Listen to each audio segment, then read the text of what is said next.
Assalamualaikum warahmatullahi wabarakatuh. Saya Ali Sofyan Nasubuan. Di sini saya akan menjelaskan tentang rumah adat Mandailing. Rumah adat Mandailing dinamakan dengan Bagas Godang. Bagas artinya adalah rumah, sedangkan Godang artinya adalah besar. Dulu kala, Bagas Godang ini adalah salah satu tempat tinggal raja suku Mandailing. Bagas Godang ini berbentuk persegi panjang, memiliki atap seperti pedati, dan memiliki ruang-ruang di dalamnya seperti ruang tamu, ruang tengah, ruang dapur, ruang tidur, dan lain sebagainya, dan berkolong. Dan juga itu dikarenakan rumah ini adalah rumah panggung, di depannya itu ada tangganya itu ada 7-9. Dan setelah itu di sekitaran Bagas Godang ini ada yang namanya Alaman Bolak.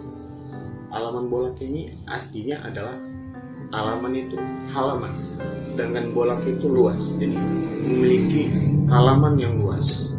Sebuah halaman yang luas ini di sini juga sering dijadikan tempat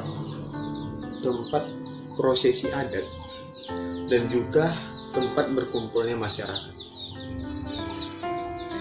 Dan ketika kita memiliki masalah, ketika kita terancam, ada orang jahat yang ingin mengganggu kita,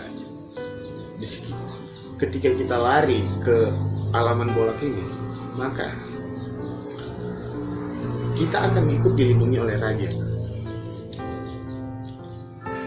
Dan setelah itu ada yang namanya Sopo Godang. Sopo Godang ini adalah, Sopo itu artinya pondok, Godang itu besar, pondok besar.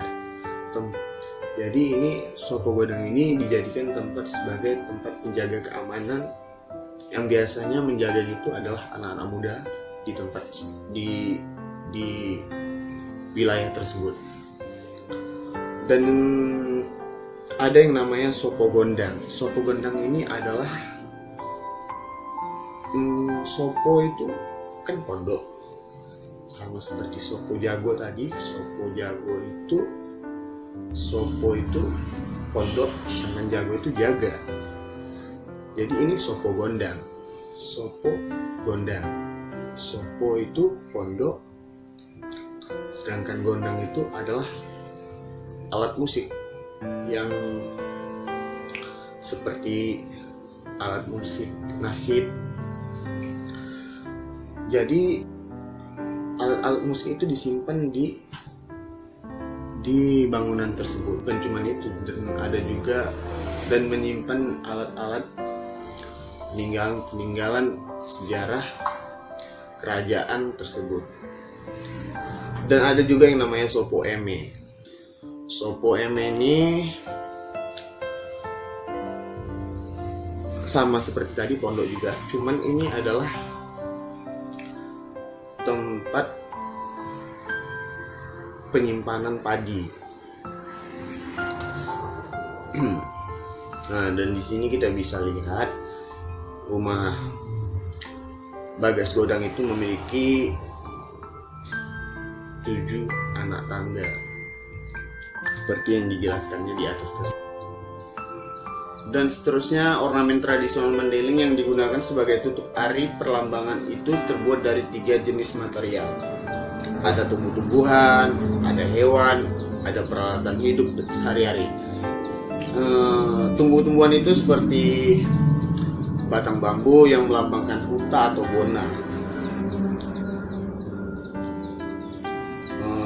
Burangir atau aropik itu adalah siri yang melambangkan raja sebagai tempat meminta pertolongan.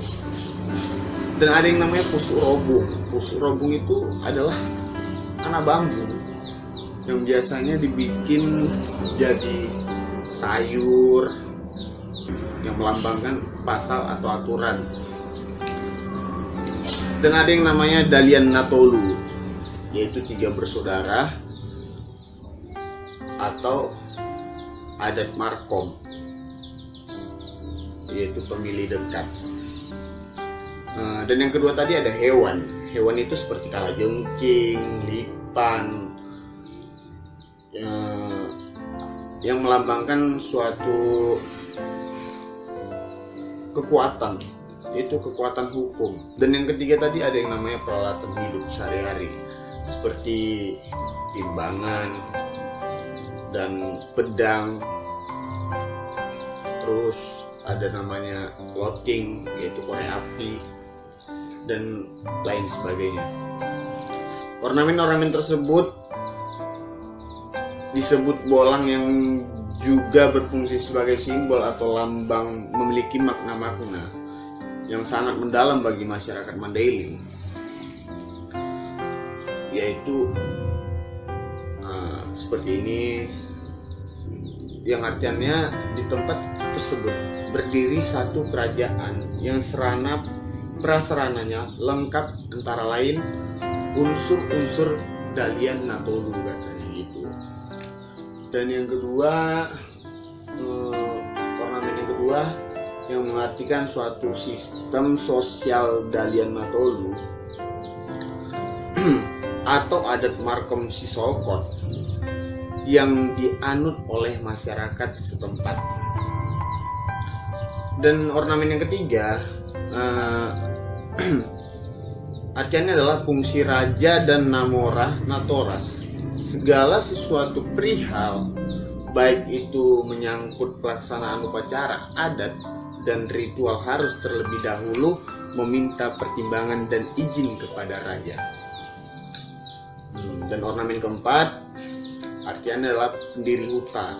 Artiannya adalah huta tersebut didirikan oleh natoras yang sekaligus kedudukannya sebagai pemimpin pemerintahan dan pemimpin adat, yang dilengkapi dengan hulu balang.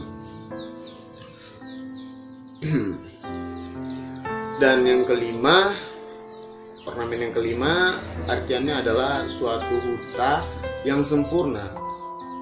Artinya huta tersebut lengkap dengan segala atribut atau kebesaran adatnya. Ornamen yang keenam,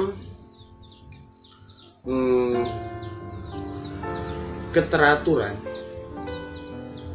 dan keharmonisan hidup bersama. Artinya hubungan kekerabatan sangat erat dan berlangsung secara harmonis. Yang ketujuh,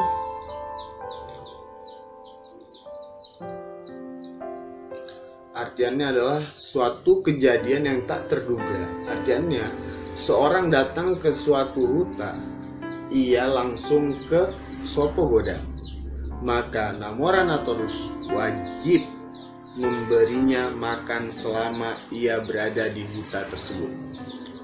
Maksudnya selama huta itu rumah, selama dia di rumah tersebut.